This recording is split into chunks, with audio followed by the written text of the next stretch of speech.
several known traditional variations of the Greek story of Prometheus, and one of the most popular, though, Prometheus, a titan who tricks Zeus, one of the gods and thus one of the descendants of Titans, the order of creation here going from earth and heaven, then Titans, then gods, with humans being all the way down at the bottom of the power and importance pyramid. Prometheus, the Titan, tricked Zeus, the god, into accepting bones as a sacrifice from humans rather than meat, which is why old-school adherents to that particular faith would offer the bones of their meal to the gods as a sacrifice rather than the meat, which they were allowed to keep for themselves. Pretty convenient for the humans, but less so for Zeus. Prometheus was punished for this act, or rather the humans were punished for his support of them by Zeus, who vengefully withheld the quote-unquote means of life, which was fire, from humanity. Prometheus, the story goes, then steals fire from Zeus and brings it down to earth, sharing it with humans, which earns him a significant punishment from the gods. He's chained to a rock and cursed to have an eagle eat his liver every day, the liver growing back each morning so that he can suffer the agony of having it eaten again and again forever. Another version of this story, also a quite popular one, is that in revenge for Prometheus giving human beings fire, Zeus has Hephaestus, the god of craftsmanship and blacksmithing, but also heat and fire and volcanoes and other such smelting-related things. He had him build a woman to send out amongst men, the implication being that men are good and pure and noble and rational by default, and that it is the introduction of cunning and clever and curious and generally misbehaving women that sets humanity down the wrong path. The prejudices in this story are fairly overt at times. But basically, to get these women out amongst all of the men to corrupt them, Zeus tricks Prometheus's brother, Epimetheus, into accepting this handcrafted woman as a gift. And even though Prometheus told his brother to watch out for gifts from the gods, because they would probably be seeking revenge for his whole fire-stealing episode, Epimetheus could not resist the woman that was offered, and this woman, Pandora, brought a jar with her down to earth after Epimetheus let her in, and when she opened this jar, out flew all of the ills humanity must deal with, like pain and disease and worry and grief. The connection between fire and knowledge and societal ills is not limited to Greek mythology. Cultures around the world abound with stories that connect the development of fire with all the bad stuff that's ever happened to humans, from death and devastation to the concerns of the modern world, those concerns emerging as soon as we ceased to be carefree wanderers and began to build what became known as civilization, which is literally wrong, of course. We've always faced problems and psychological ailments of various kinds, but it's not entirely wrong in the sense of connecting one development with another. Fire, after all, is thought to have been the source of humanity's early brain development in the Pleistocene epoch, a period often referred to as the Ice Age, which lasted from about 2.5 million to 11,700 years ago. It was then that the roasting of plants and animals provided our species with a massive influx of new calories and vitamins and minerals that were previously inaccessible, certain foods previously having been undigestible, this nutritional content locked away. This higher quality diet, compared to any other animal that has ever lived on the planet, changed our biology over the course of generations. And around that same time, we began to build new things. Fire gave us the ability to construct new types of shelters, to build homes, to craft new tools, to merge natural materials and create new synthetic materials. We had always been aware of fire before this point. Many animals are. We've seen chimpanzees and birds of prey and wolves and coyotes all make use of wildfires, sparked by lightning strikes, to predict where prey will be fleeing, and thus to utilize fire as a tool for hunting, waiting for their meals to come to them. But then we gained the ability to make fire ourselves, and an understanding of how to keep it going, how to use it to make new things. To early humans, that must have seemed like taking a power held by the sky, bringing it down to earth, and wielding it like gods. The traditional association of fire with power and knowledge and even the spark of life, then, makes a lot of sense. Before the development of these tool-making and home-building capabilities, and before the larger and more powerful brains that developed as a result of those abundant nutrients to which we suddenly had access, our understanding of history, the passing of time, of knowledge being passed between generations, was insubstantial. After the emergence of all of these things, though, their emergence marked by the parallel harnessing of this magical tool from the sky, we began to remember, we began to document, we began to settle down in ways that allowed us to make use of other innovations, like formalized animal domestication and agriculture, and other things that we almost certainly had an inkling about previously, but could not implement on scale before we had the capabilities granted to us by this new power source. And along with the development of our brains and societies came what we commonly think of as civilization. And with civilization came new social dynamics, new concepts, like ownership and heredity and warfare. Priorities predicated not on bare survival, but things like conquest, on social dynamics and invented power structures, increased understanding of the world around us, of ourselves, and of the complexity of our emerging social world, led to new worries, new fears, new hopes that could be quashed.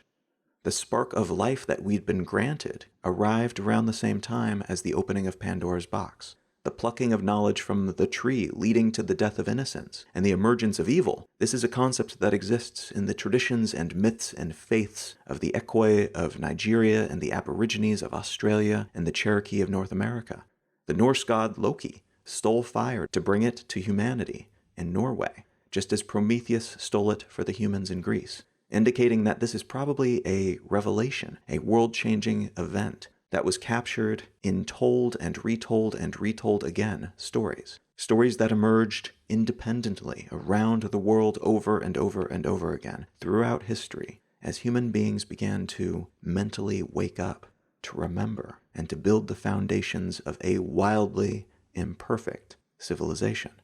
What I'd like to talk about today is how fire, after first having helped humanity build civilization, has also, at times, challenged the existence of that civilization, and how today wildfires are destroying what we have built, using it and other power sources with newfound intensity.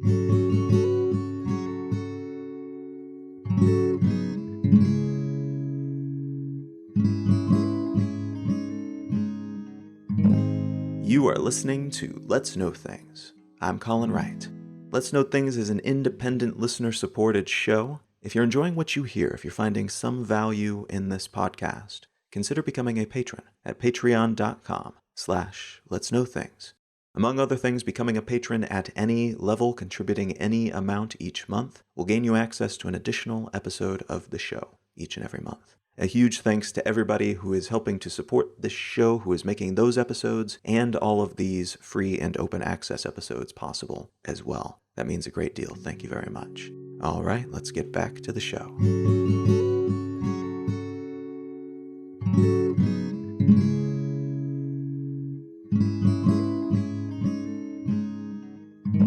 The article I'd like to unspool today comes from National Geographic, and it's entitled "Wildfires Pose New Threats as Homes Burn, Releasing Toxic Fumes." This is one of many fairly representative articles I could have started with in looking at this topic, but I think it's particularly appropriate because right there in the headline, it points at something that's new about the recent wildfires that have been menacing cities around the world over the past several years in particular. Namely, that the fires are worsening and as a consequence are bypassing barriers, natural and man-made, to enter new areas that are optimized for humans, not for fire prevention. Before we get into the larger meta-issue of wildfires, though, let's talk for a moment about what wildfires are, why they happen, and our experience with them in the past. Our earliest fossil records of fire, that is, the earliest evidence we have of fire existing on the surface of the planet, stems from the emergence of widespread land-based flora, plants that grow on land, during the Middle Ordovician period. Fire began to show up on the surface of the planet because of those plants, which pumped oxygen into the atmosphere, and as soon as the percentage of oxygen reached 13%, wildfires were chemically capable of occurring. And in fact, we see the first fossil record recorded wildfire as having taken place about 420 million years ago, with the first examples of charcoalified plants discovered in modern-day Wales. And from that point forward, with a few blip-like exceptions, we see regular layers of charcoalified plants in the fossil record. The emergence of dominant plant species like grasses, which spread like wildfire around the planet after evolving to be fairly resilient and able to grow just about anywhere, that increased the prevalence of wildfires because it meant naturally occurring sparks would be more likely to come into contact with burnable fuel, rather than just sparking and then disappearing as would otherwise be the case. Wildfire prominence has ebbed and flowed over the millennia, mostly as a consequence of how much oxygen has been in the air. There were fewer wildfires during the late Permian and the Triassic periods, for instance, purportedly because of a decrease in oxygen levels during those periods, but also due to the relative flammability of plants in fire-prone regions. Some plants have, at times, evolved thicker bark, which helped them to resist fire, allowing them to perpetuate and propagate, and even act as natural barriers to wildfire spread at times. Other plants, though, and this is particularly true of plants in wildfire-prone areas, even today, have evolved to work with the fires rather than fight them. Serotiny refers to an adaptation that allows seed plants to respond to environmental triggers, usually reproducing based on things happening around them, like a change in climate or moisture, or at times, when a fire occurs. There are many different mechanisms by which this cause and effect relationship can trigger, but one example is found in trees that store their seeds in a seed bank, like a fruit or a cone, that is sealed by resin, which is opened up by fire, the resin melting in the heat. In some cases, this fruit or cone containing the seeds will require a multi-stage opening process, with fire unsealing the seeds, but then some kind of moisture like rain being required, followed by a period of dryness, which causes the cone to expand and contract, respectively, levering the seeds from their now open pods and dispersing them into soil, in which there is abundant water from the rain, and which has recently been filled with fresh nutrients from the destruction wrought by the fire. Fairly ideal growing conditions. Some plants only sometimes make use of this process, while others cannot reproduce without it. In either case, this demonstrates that in some regions, wildfires, though immensely destructive in many ways, are also part of a natural cycle of destruction and creation. The next generation of many species never coming into existence if that periodic spark never inflames a bit of leaf or dry grass, spreading a conflagration across potentially large expanses of land before the blaze is snuffed out once more due to rain or a lack of fuel. The takeaway here, then, is that while they may seem like the end of the world, even to the creatures that live within these fire-prone regions, wildfires are also quite natural, cyclical, and even necessary to the thriving of some habitats. The trouble we're running into today is like with so many other cyclical natural aspects of nature, because of the climate shift that we're experiencing at what would seem to be a dramatically increased rate of change because of human activities that we've only recently realized the full extent of. That change is amplifying the power of these weather events, including wildfires, their scope and scale. And that increase is allowing these tides of fire to make their way into previously safe areas. Because there's more fuel, shifting weather patterns, and human-focused ecosystem adjustments that favor our needs but accidentally upset the natural ecosystem balance in the trade-off. Now, like with hurricanes and floods and other disasters that are becoming more disastrous each year, this does not mean that wildfires were created by humans, or that they're likely to become all-day, everyday issues anytime soon. Hurricanes are setting new records each year, and the range of hurricane season in which they're most likely to occur is expanding. But that does not mean that hurricanes will pop up out of nowhere. They're still predicated on fairly well understood variables, and those variables have not changed in fundamental nature. They've merely been adjusted so that stronger, bigger, longer lasting storms are more common across more of the year. The same is true of wildfires. They have not fundamentally changed. They've just been augmented by that broader change in climate and by our tweaking of the landscape so that we humans are more capable of living in these fire-prone places and able to grow things there, be protected from dangerous wildlife, more comfortable in our homes. But these adjustments, some of them anyway, can also add to the regularity with which wildfires occur and their scale when they do. Many wildfires, for instance, are sparked by careless smokers, dropping their still smoldering cigarette butts to the ground, failing to properly extinguish them, and then walking away. That smoldering butt then spreads to a bit of dry grass, then to a bit of wood, and pretty soon half a county has been burned to the ground. Other wildfires, and this has been especially true recently, are sparked by electrical infrastructure, power lines that spark, providing the catalyst for a fire in water-depleted regions.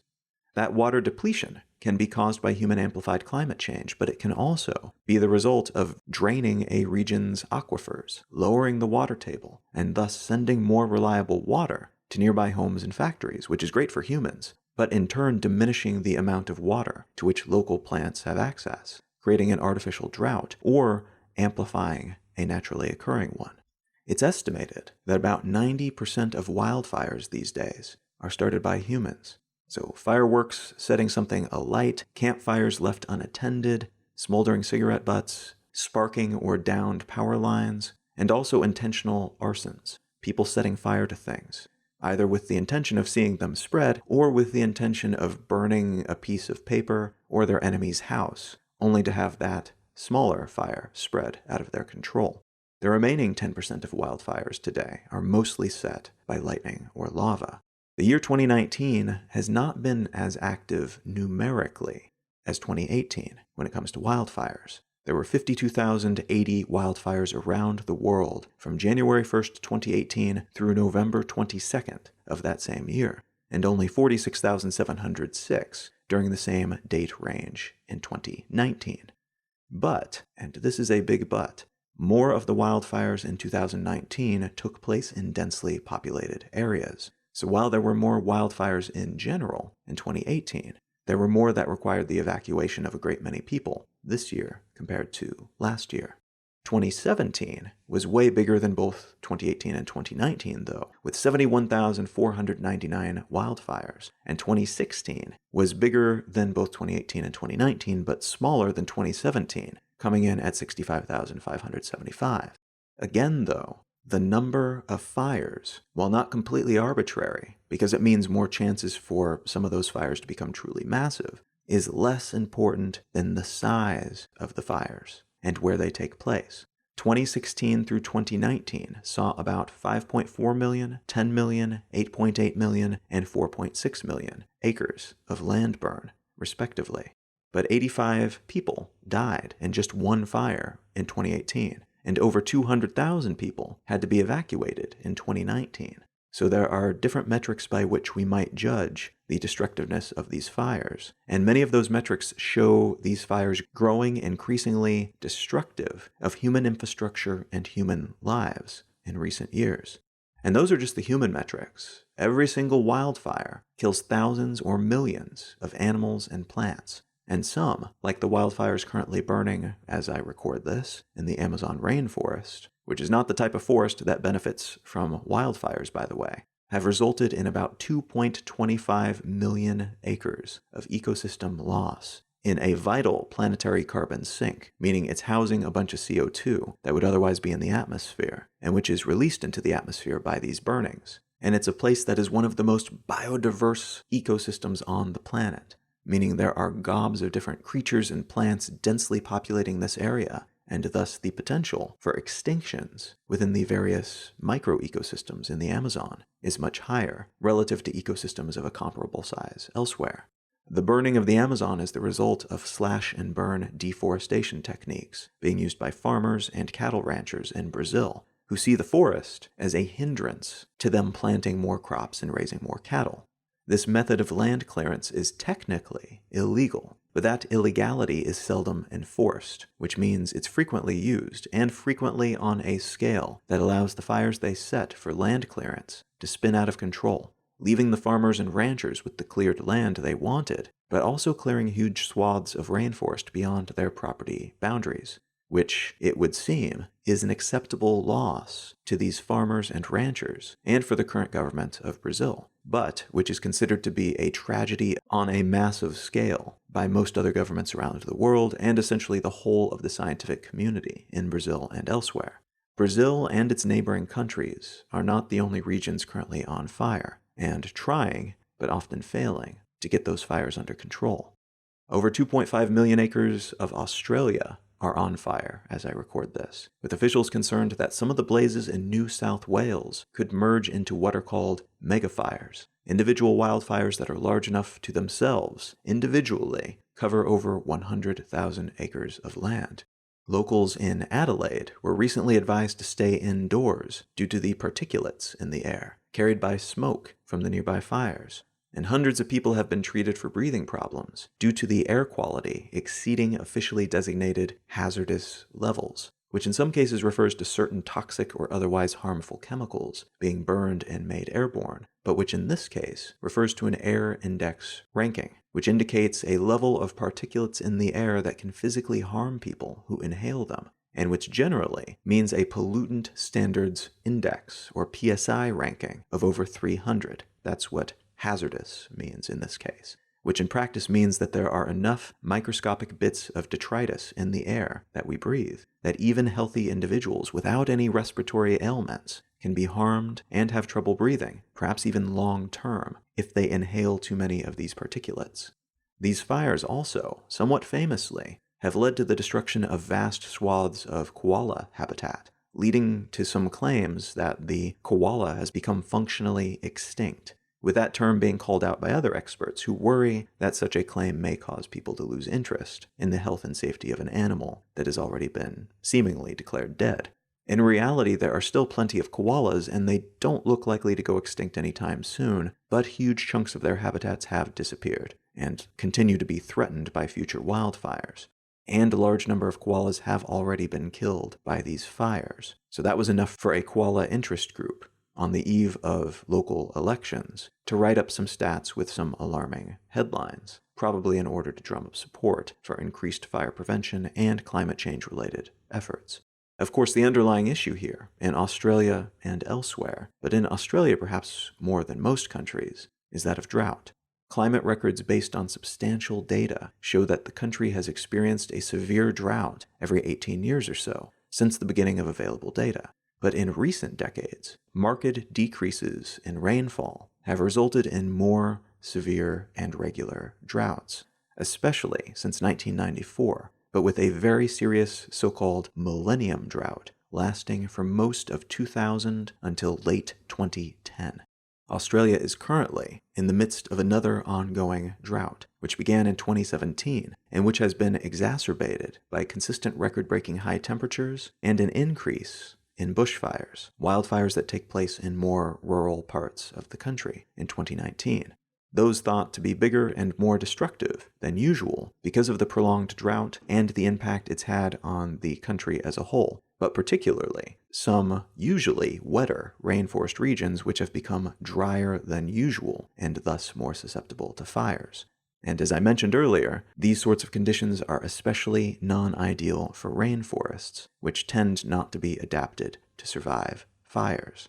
Fires in California are especially bad this year as well, though that's primarily because more of them are taking place closer to heavily populated areas, which compounds many of the deleterious effects of wildfires. First, it means more dislocation, with people scrambling to flee the fires, which causes all kinds of travel-related issues, but also impacts the infrastructure of the local area, which is left largely unattended, and that of nearby areas that face the brunt of impact from all of these new people fleeing into town, drinking the water, using the facilities, and potentially accidentally sparking more fires as a consequence of their presence and behaviors.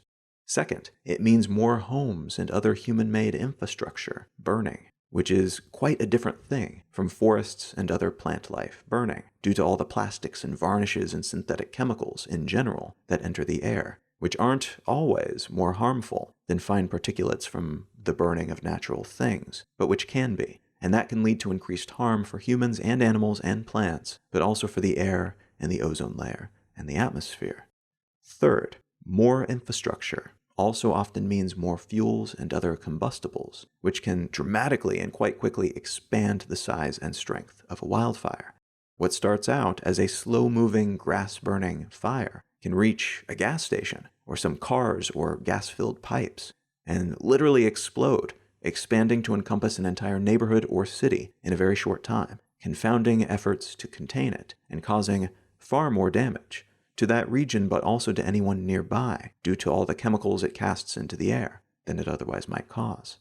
And finally, more people means a greater likelihood of people not leaving their homes, either because they fear looters and thieves stealing their stuff, because they don't want to go for whatever reason and suspect it's all much ado about nothing, or because they are unable to go, which is often the case with the elderly or with those that have some kind of physical disability that makes getting around less feasible or impossible without some kind of outside assistance. This, in turn, can lead to more injuries and deaths, and even for those who are not consumed by fire, because the air that they breathe, filled with chemicals and particulates, can harm them in the long term, leading to respiratory ailments and cancers, even many years in the future.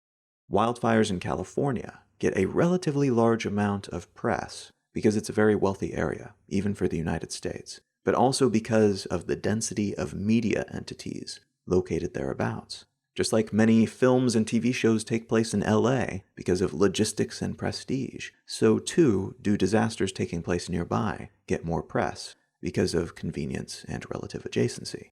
There are similar things happening elsewhere, though, in less reported upon parts of the world that are arguably even more impactful locally and worldwide, and which therefore warrant greater attention, I think.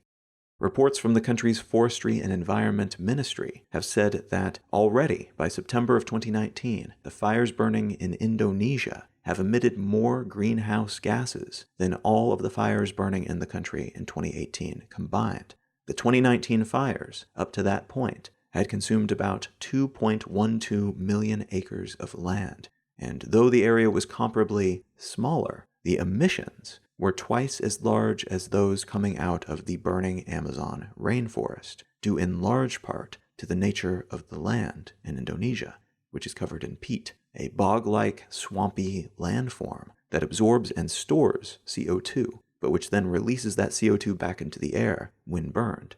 It's a non-petroleum type of fossil fuel. To put that level of emissions into further perspective, the amount of CO2 released from just these fires in Indonesia from January until September 2019 is a little over 1/10 as much as the entire United States releases across all industries and use cases in an entire year. That's a lot. And like in the Amazon, plantation owners, the makers of palm oil, mostly, are being blamed for these blazes. The fires reportedly set so they can clear land for future use. Mixed ecosystems are not good for plantation-style cultivation, and they want to get rid of everything that they can so they can start fresh, planting a profitable monoculture of trees and getting rid of the rest, including all of that annoying peat.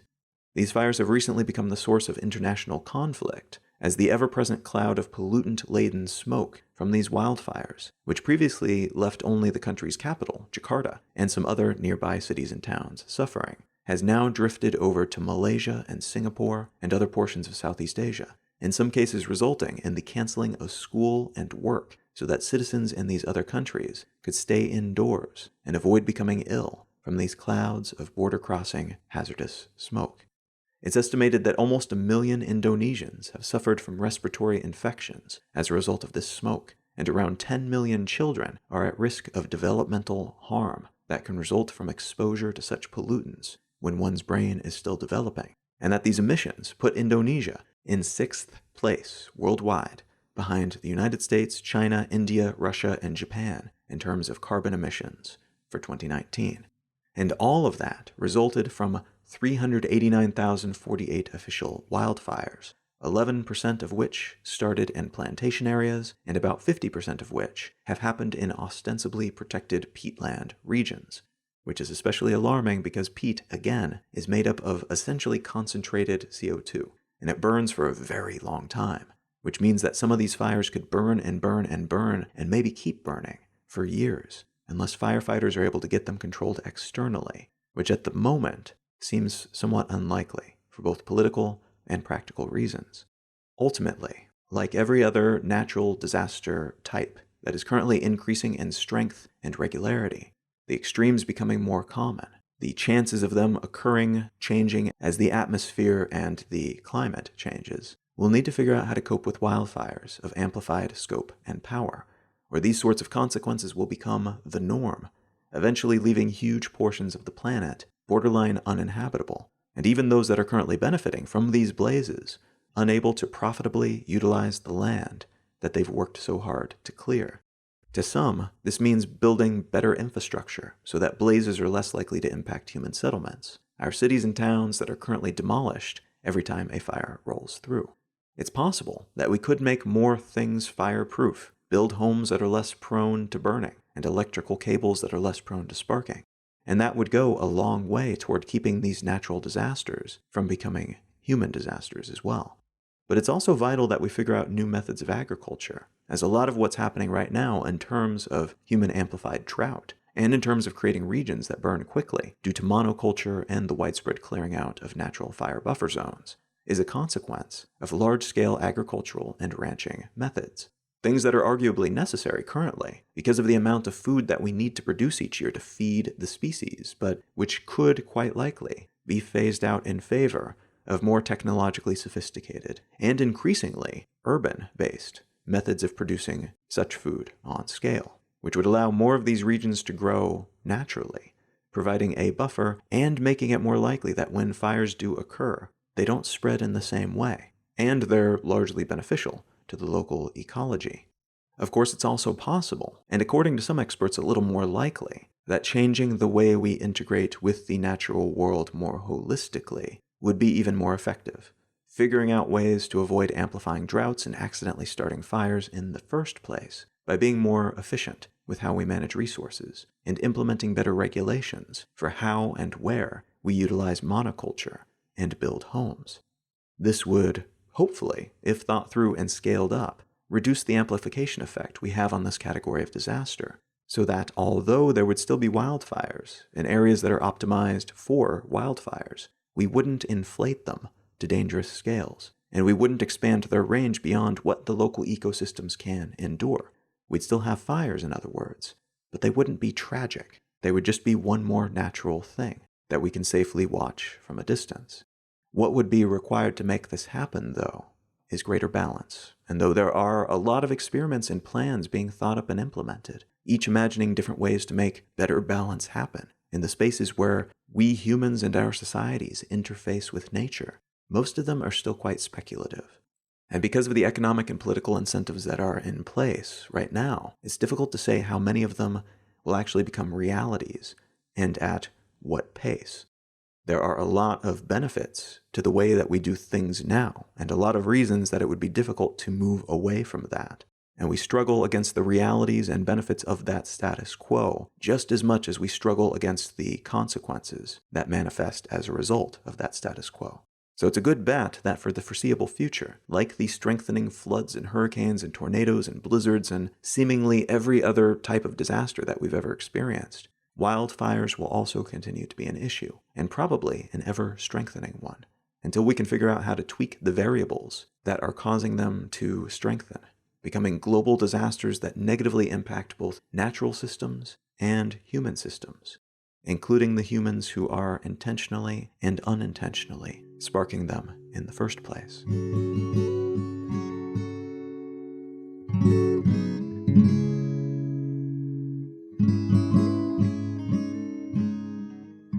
If you're enjoying Let's Know Things, consider becoming a patron at patreon.com/letsknowthings. Becoming a patron at any level, whatever makes sense for you financially, will gain you access to, in addition to a few other little benefits, an additional episode of the show each month. I'm having a blast putting together these additional episodes each month, and I would very much love to share them with you. We'll give you instructions as to how to make that happen. A huge thanks to everybody who's already supporting the show in some way, shape, or form, and thanks in advance if you're considering doing so in the future. The book that I'd like to recommend today is called Messing with the Enemy: Surviving in a Social Media World of Hackers, Terrorists, Russians, and Fake News by Clint Watts.